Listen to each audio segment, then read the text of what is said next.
This is what LeBron told ESPN about his son, Bronny. I don't know if people really understand Bronny. He doesn't care. I actually care a little bit. When I came in as a rookie, I wanted people to like me, and some of the things that people were saying about me kind of bothered me early on in my career. He doesn't give a F. He does not care about nobody. He doesn't even listen to that stuff. He's like the coolest. He's like the complete opposite of his dad.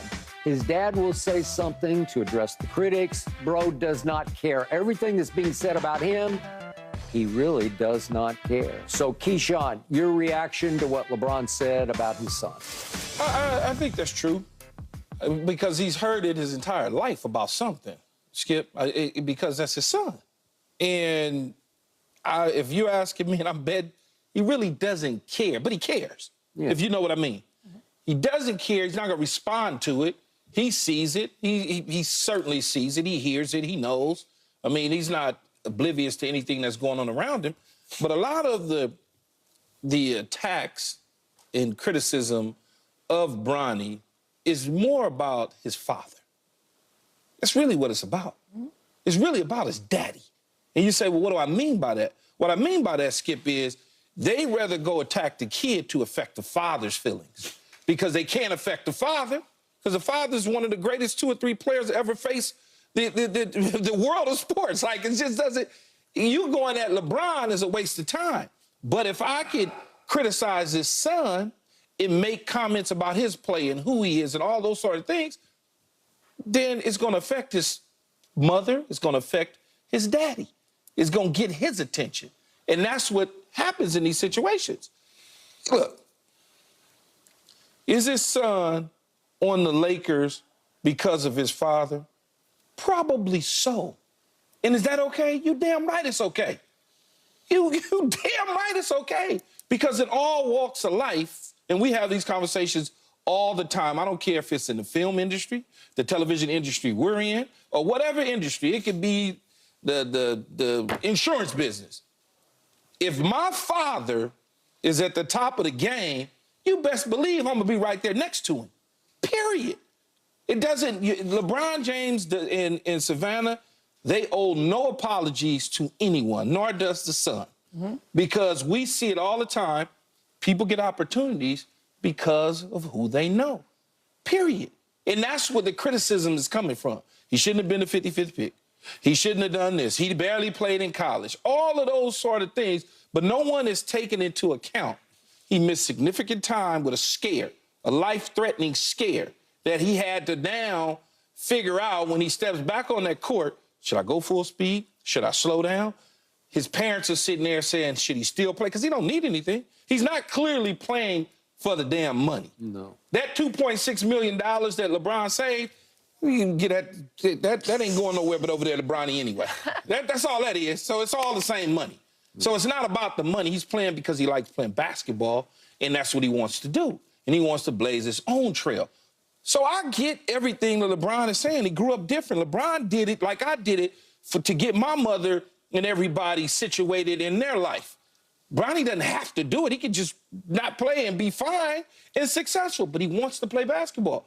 And whether or not he becomes a future all-star or whatever the case is, so be it. He gets a chance to live his dream by playing in the NBA. They get a chance as a family to live a dream by them both wearing the same jerseys, being able to take a picture in Staples Center together, side by side. When he's on the court, he might say, hey, Dad, swing it to me. I mean, that's a dream.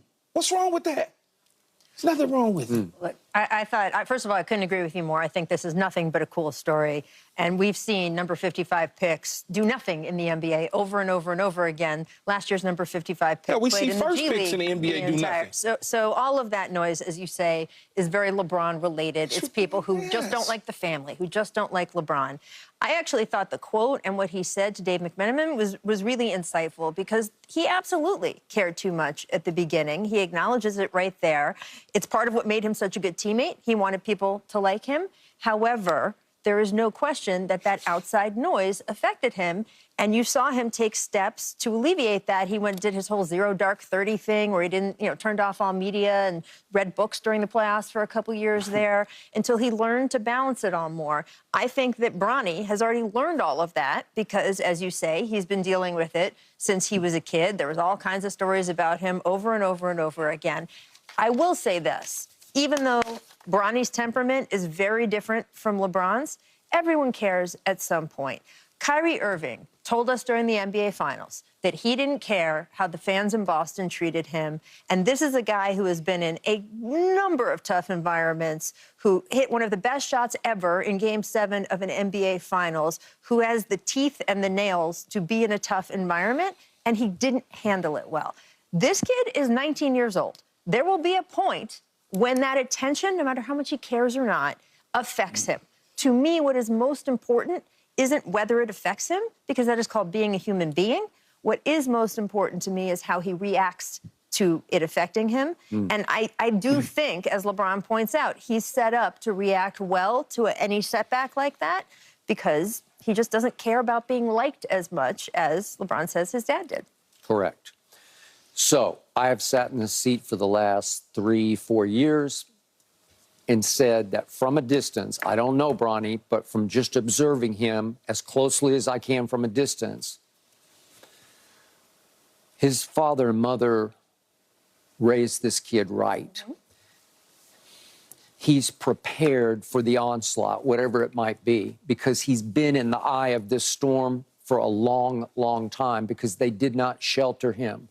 If he had been completely sheltered and kept completely away from the media glare, not on social media, had to sort of homeschool, like he couldn't get out at all. That would be good. Yeah, it wouldn't be good. But right now, it would be like a brave new world. And he'd be saying, my God, what is happening around me? Now it's just business as usual because it's been this way since he played. I don't know, what was his first year at Sierra Canyon? Did he play when he was a sophomore? I guess he played some when he was his freshman year was his freshman year. Yeah. Is when LeBron got to LA, I believe. Yeah. He started at Crossroads, though. Bronny started at Crossroads. Did he start at Crossroads? Yes. This is the most inside LA school conversation ever, but yes. Santa Monica? Exactly. Yes. Okay. So the point is, I love this kid's backbone. I just love his demeanor. I love his body language. I believe, as LeBron said, he just doesn't give a you-know-what in a good way. He cares about his basketball, and he is a hard worker, and he cares that he couldn't get a shot to go down the way he wanted to go down. I'm sure he took that a little bit hard that night, but that wasn't because of media trolls or social media trolls. It's just part of playing basketball, and he's built right for this. And again, it's some that he just has it in him, but I think his mother and father were really, it's just rare that you say you raised that kid right, because it's hard, as you both know, it's just hard to raise a kid right. It's just hard. And sometimes they spin out of your control where you do everything right and it still doesn't matter. And I like that he's ready for this. And even though he said, I was nervous, and he said, you're always going to have some butterflies. And now we're back to, he is a human being. Yeah. And he's still just a kid, but he handled that first game the right way. And whatever happens, the first time he gets introduced at crypto, it's going to be bonkers, and it's going to be on national TV, and you think he's going to throw up powder. I don't think he's going to throw up powder before the game. I hope not. You don't need to do that. I do not see that happening. But